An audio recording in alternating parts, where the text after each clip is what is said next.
here on WRCR AM 1700 and worldwide on WRCR.com, is a very positive thinker, very inspirational with his Facebook posts. He's behind, him and his wife are behind master, I actually, you know what? I'm going to bring him on and let him say a few words and introduce everything. My concern, though, is we're supposed to talk about positive stuff, and I believe I'm going to start off with a negative vibe because I'm going to butcher his last name. Hopefully I've got it right. To my fans, whether it's 500, and one day it will be 5 million, let's welcome to the show Mr. Scott Aksamit. You got it right, Peter. Was that? No. Are you just saying that? Come on, because even if we're positive, we don't. It was that's right. How you say it. I don't pretend to be positive. If you're wrong, I'll let you know. No, that's how you Beautiful. say it. I love that. And you know what, dude? Already we have aligned even more. We have a lot of parallels. Reading your little intro that you sent me to the book that you're working on. I know you said you didn't want to talk about the book, promote the book. I'm not even going to bring up the book, and we already did. But when I read that, I got to tell you, man, I was literally crying reading the story of you thinking, I believe, you lost your grandfather, but it was actually your brother who was hit by a driver who fell asleep at the wheel head on and died instantly at a young age. That set you off, and from there you found something that I found in my life at a much later age, the martial arts, which turned my life around, and for you it impacted you much earlier. So tell our listeners how you got started on the journey and the road to positive thinking with such a negative start. As all starts usually are a cause of pain first. It's the pain that makes us wake up. It's the pain that makes us go, hey, wait a minute, I want something better in my life. So because of that, the pain shouldn't be cursed. That's actually pointing you in a more positive direction. The loss of my brother initially created a ton of anger and a ton of hostility and a lot of desire for revenge. But that desire for revenge, initially my parents tried to help me out by sending me to school therapists and counselors and things like that. But I was such an angry kid, I was just throwing chairs at these people. So it wasn't making any results. They heard about martial arts training and they got me involved. And it was such a transformational experience because it was the only place that gave me a healthy outlet for that anger. If I demonstrated anger, even in a gym class, I would get in trouble for it. But if I go to the martial arts academy and I hit the bag hard, I was getting praised for that. I was working with some of these really powerful men at the time. I was a teenager, and they took me under their wing, which made me feel more like an adult, more in control, more empowered in my own life. So that negative experience, I do work with people all over the country. I work with school owners and all sorts of different types of entrepreneurs and stuff.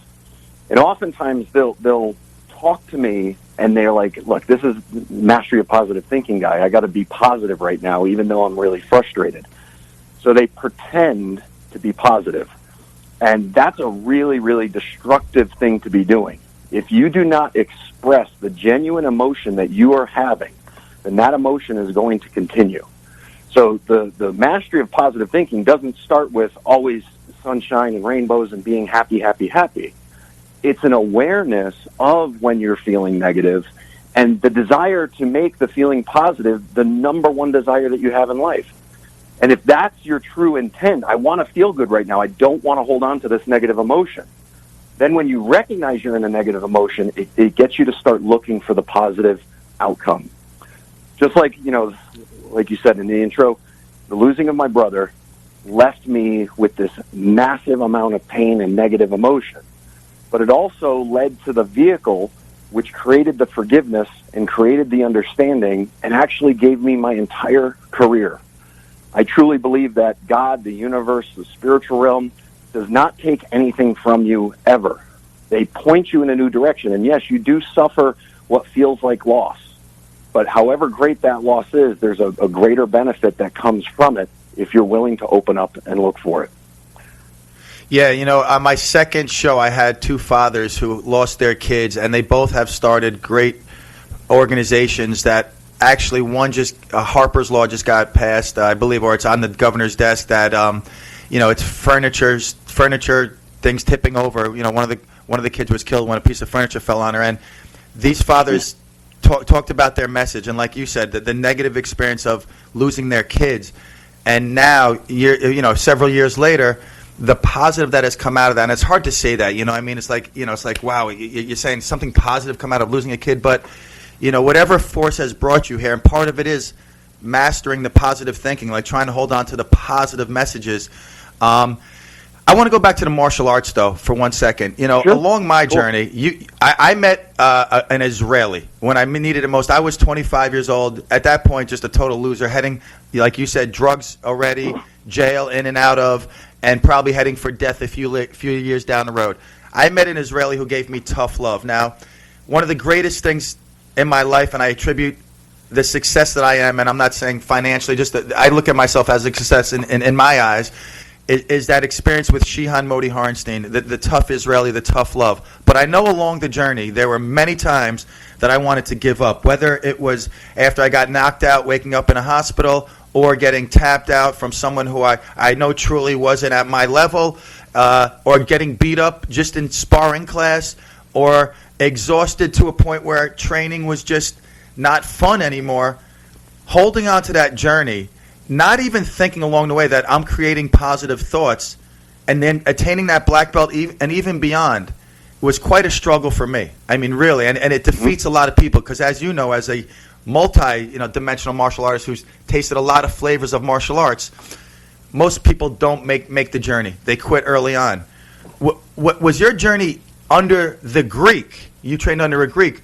Was it always, I mean, obviously this is a dumb question. It obviously wasn't always ups and rainbows and just great results. But did you ever really get to the point where you felt like, you know what, I just feel like giving this up?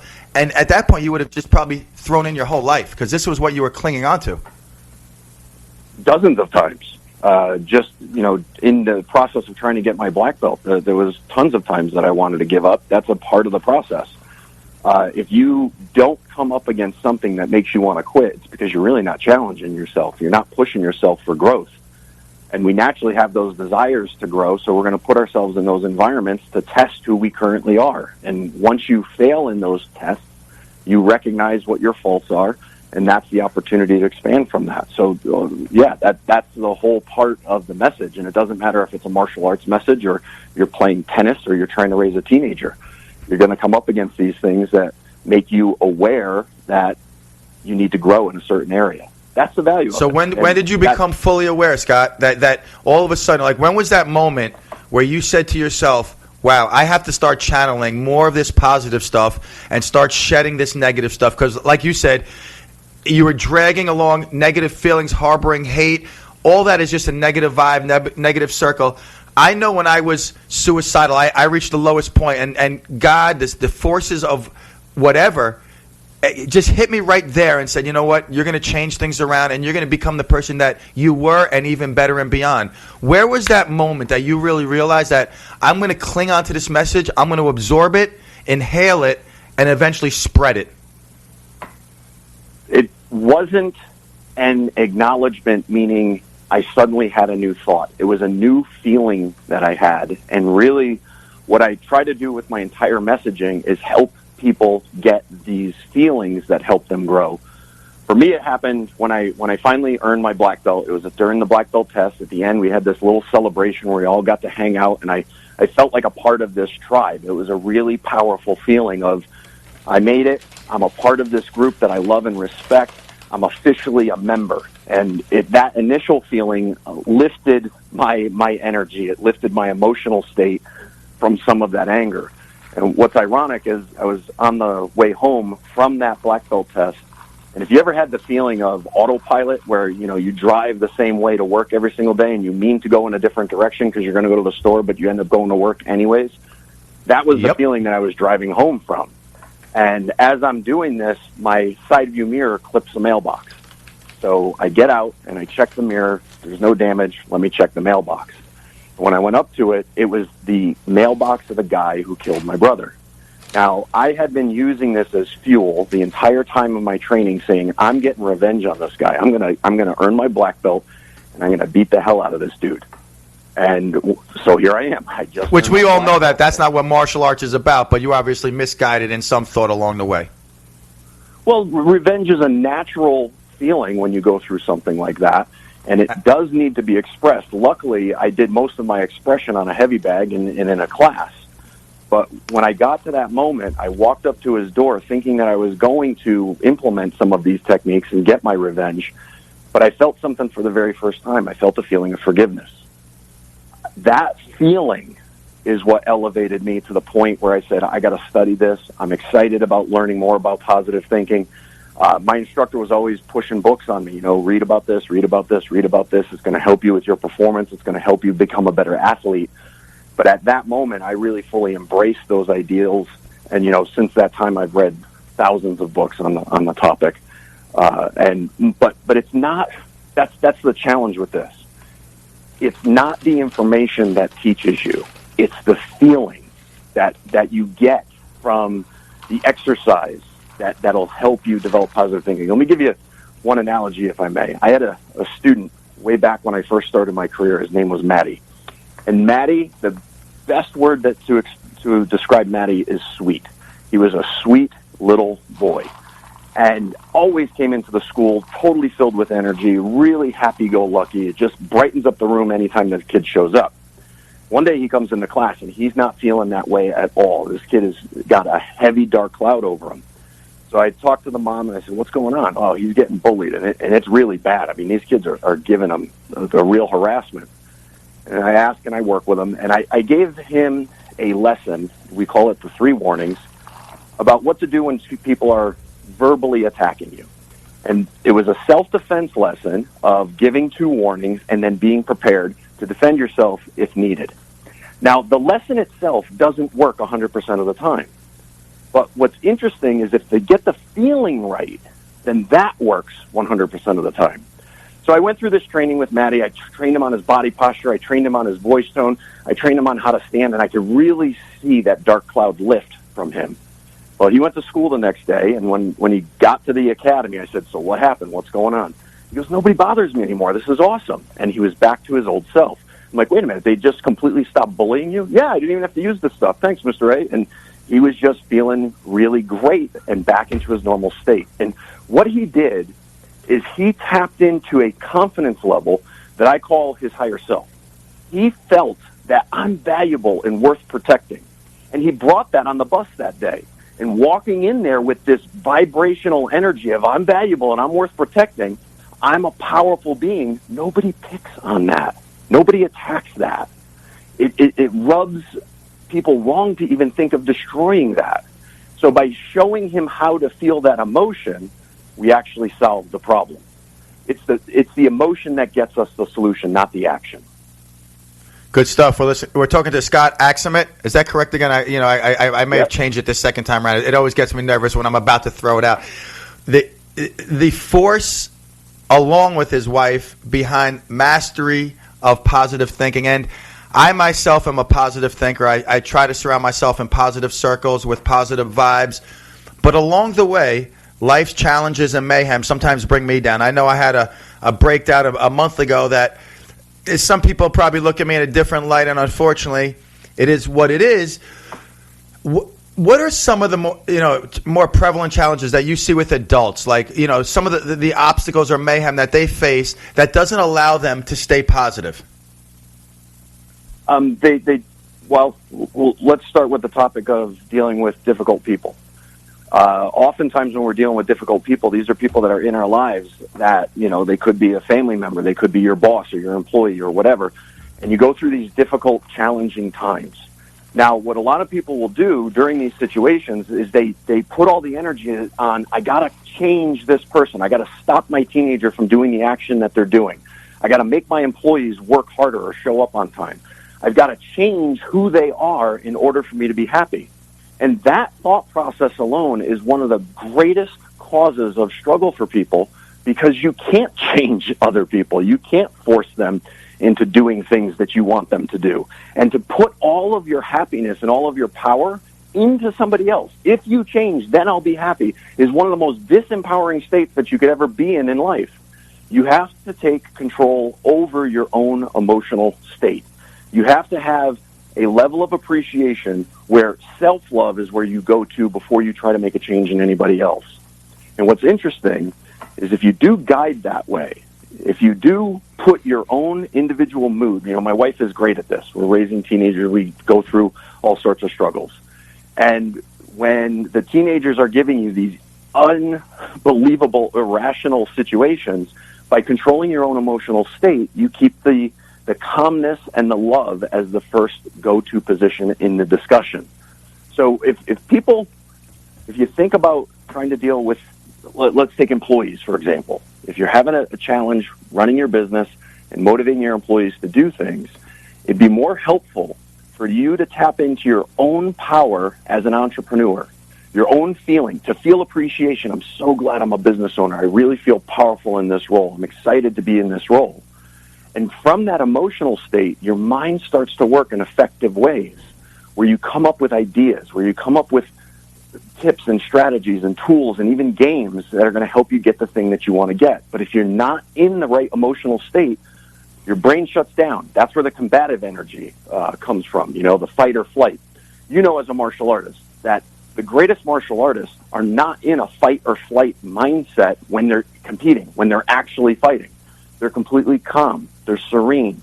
They see every situation that's going on because they've practiced and they've drilled this in their lives. The goal with Mastery of Positive Thinking is helping people develop that level of calm, that clear-mindedness, that clarity, even when they're going through massive conflict in their life, the loss of a loved one, going through divorces, trying to raise kids, all of those things that create the conflict. There is a way to have that serenity, that peace, that emotional calmness so that your brain works at the most effective way. All right, so listen, obviously everybody likes what they're hearing. I'm getting a lot of text messages and private messages on the instant feedback at clementohealth.com. Go to the Facebook page and like Mastery of Positive Thinking. You want to be around this message? Obviously, everybody does. It's an open public group right now, Mastery of Positive Thinking. You will daily not just get Scott and his wife Nancy's input, but also you're bringing more people to contribute to the Mastery of Positive Thinking in different perspectives and different ways. But again, it's all just in unison, creating that synergy. Exactly. There's a lot of people out there that share the same message, but they have a different life experience that helps them communicate with people in the audience. So, that's what this tribe is about. This tribe is not about perfect people. This tribe is about broken people who are working to use that negative, to use that problem that they're facing to get themselves to the next level in life. As is this show, mind over mayhem. And agreed. Yeah, no doubt. Now, listen, I'm your number one fan right now. I know there's a lot of people tuning in, listening to this stuff, loving it, but this is everything that I inspire to preach, to live, and to learn. It's the message that I want to instill in my kids. And by the way, after your first book, you got to write a book on. You're a few years ahead of me with the kids, so write a book on how to handle those teenage years. Because my 12-year-old daughter, man, really, I love her to death, man. But I can see the changes coming already. All right, so Mastery of Positive Thinking. Now, like you said before, you're a straight shooter. I'm not even going to say an honest guy. You're a straight shooter. Are there times where the negative gives you trouble? Where all of a sudden, daily. Of course. Yeah, daily. I have all sorts of things that take me out of my state. And the cool thing is that always feels lousy. And the moment that you feel bad about these situations, whether it be the guy who just cut you off in traffic or the fact that you're having a blowout with somebody that you really love, those negative emotional states never feel good. And I believe that's your soul saying, hey, stop thinking this way. You're not made to feel this way. And that's why you're going to continue feeling miserable until you change your own thought process. Think again. Look at another angle of this. So, yeah, and that's what I explained. That's what leads to growth. We shouldn't be afraid of having the conflict in our lives. We should use the conflict to elevate ourselves to the next level. I want to share you another story with one of my students that just happened yesterday, and I'm real excited about this transformation that happened. Kian is one of my students. He's training for his black belt test, and one of the exercises that we do, it's called the mile of kicks, where you throw a back leg kick, put your foot down, then throw another back leg kick, and you do that until you go a full mile. All of kicks, no running, no skipping, no walking. It's a challenging exercise because you're throwing thousands of kicks literally when you're doing this. So he finishes it. He comes in and he's like, I want to do the training better, and can I have some advice? I'm like, yeah, do some running. You don't have to do the mile of kicks all the time, but if you just ran a mile and just work on getting that up. He goes, well, I'm embarrassed to run. Why? Well, I'm afraid kids in the neighborhood would be laughing at me if I did that. I'm like, oh, so you're afraid of criticism. Well, let me teach you a lesson. And I taught him a lesson on blocking. Now, the whole point on blocking was there's a body posture to it, and there's a mindset to get it right. It's that mindset of I'm valuable and I'm worth protecting, and I'm not letting you hurt me. I'm not letting you hurt me today. And then Kian's only 13, 14 years old. He's about, 2/3 my size. I'm much, much bigger than him. And I got him to do this blocking exercise where I was literally, I said to him, I'm going to throw a full power punch right at you now, and you're going to block it. Are you ready? He's like, yeah, I'm totally ready. And I threw it, and he blocked it. I'm like, how do you feel right now? What does that feel like? I can't explain it. I'm like, just recognize, what is that feeling? And once he recognized the feeling, I'm like, are you still worried about critics? He goes, no, I'm going to go run today. Once you get the feeling right, the solution follows. It's all about that feeling, that emotion. You really got to strike a chord. And, I always, and like I said, I'm a firm believer that your mind is your best friend or your worst adversary. And the better we control our mind, the better off we're going to be. But some people think it's as easy as this. Yep, I'll tell myself I'm happy or I'm going to stay positive. But it's much more than that. And for some, it comes easier, though. Like you've told us two examples where you've actually impacted people in a short time, and some things are quicker, obviously absorbed, and sometimes it's a lot longer. And obviously, along the journey, you have realizations and you break through barriers. You work with a lot of adults, a lot of kids, a lot of people in business. What is your biggest demographic? Do you have like a specific demographic that you work with to teach the mastery of positive thinking? It's an ever expanding demographic. Just last week, it was a really fun challenge. My instructor says you should speak at correctional facilities because you have this intensity that they would appreciate. So, most of my seminars are in that high level like that. And the last speech that I did was all senior citizens, all female. I'm like, all of my analogies aren't going to work today. I got to completely change my feeling. And I did. Before I started doing that talk, what I did is I shifted where I started to think about being sensitive and being gentle. I said, how would I treat my daughter with some of this curriculum? And I took that feeling to the speech, and if you make that modification, then anybody can receive the message. It's not just one specific demographic. Everybody needs this stuff. Everybody needs to be more positive in their life. And I believe at an earlier age. That's why I was curious. My question was, we want to impact kids at an earlier age. Obviously, with our own kids, sometimes they don't hear our message as, maybe delivered from a sensei or a coach or a teacher, or even the best friend's father might relay the message better than I do. But yeah, I believe, obviously positive thinking, mastering the emotions, that's the biggest part of life that we can do for ourselves, and it needs to start earlier on. I believe in school they even should develop courses that are instrumental in the techniques and tactics of keeping those emotions where, like you said, once you master that emotion and see that emotion, you're going to be able to have that mindset a lot easier and more clearly. I just think that we really need to stress it at an earlier age, and it'll help us as adults, because life comes at us in so many different ways. Death of a close one, death of a pet even, can derail us, which we'll be talking about in the second hour. Chronic illness, disease, financial hardship. You talked about toxic environment, whether it's a relationship or a workplace. So much comes at us, and talk about so much. We got so much from our first time together, and we look forward to having you on once a month and talking about mastery of positive thinking. And like I said, everybody who, this station, I don't want to say has a little older demographic. We're trying to build on the different demographics, but some of the demographic doesn't have like the technology, is not into Facebook. But those that do, I tell you that it's going to be worth the minute or less that you have to go on, search the Mastery of Positive Thinking, and hit like and join the tribe, if I'm correct, right? Yeah, our group. It's a great group, and the message. Yes, you can end Can I however end you with- like. I'm going to give you the platform. I just want to end with one journal exercise, because you mentioned this about, some situations are tougher than others to maintain positive thinking. And this exercise can be incredibly valuable for people when they're going through difficult situations. The first step is one simple question, and I usually do this as a journal exercise. How do I feel right now? Now, you want to be as specific as possible when you answer this question. You don't just want to say good or bad. You want to try to really identify, what is this emotion that I'm feeling right now? No justification behind it, no reasoning behind it, just declare what it is.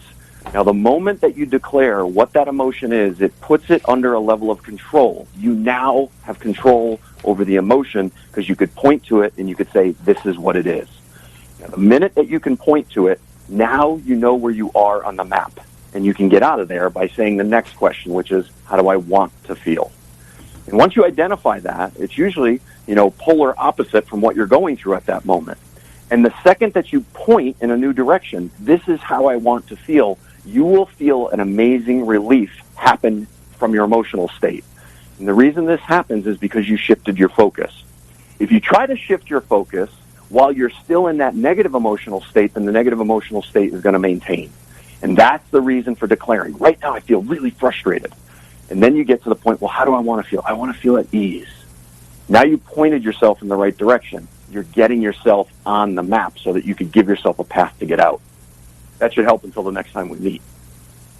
Which will be real soon. I tell you, I'm blown away myself. I love to learn. I consume myself with knowledge, because knowledge is power. And what you brought us today is just a little footnote of what we're going to be hearing from in the future. And anytime Nancy, if she wants to come on and talk about the mastery of positive thinking, we'd love to hear from her. But we heard from the man himself today, Scott Aksamit, who delivers a message so impactful in such a way that we can all embrace it. It really was great talking to you. I look forward to a great future together, working on the same plane, to get people to overcome life's challenges. I was speaking earlier about my mental illness. It impacts me a lot, but it's much more than that. Scott, I want to, again, I'm so grateful. I am humbled by your presence on my show. Thank you for taking the time out of an early day. You're in Colorado, if I'm not mistaken, right? I am. And did you have 2 feet of snow recently? Is that true? Early June we got dumped on. That's common for Colorado, but a lot of people think Colorado is constantly snow. We actually have days where we're in December, t-shirt and shorts, walking around outside because the sun is so overwhelming here. Yeah, no doubt. Listen, man, you're living this the life, man. I want to. Yeah, it's going to be. Listen, it's going to be a lot of fun. It really is. Like, this is what the show is about. Honestly, like, I could just sit back, which I was, and just absorbing the message. And this is what the show is about. It's not just about OCD, schizophrenia. That's part of what challenges we all face. Some of us have it, some of us don't, but we all have mayhem and obstacles and bumps and this and that. Scott, stay blessed, my friend. I shall talk to you soon. Thank you. Have a great day. All the love, brother. All right, you too. Scott Aksamit from Mastery of Positive Thinking. I'm going to end the first hour with a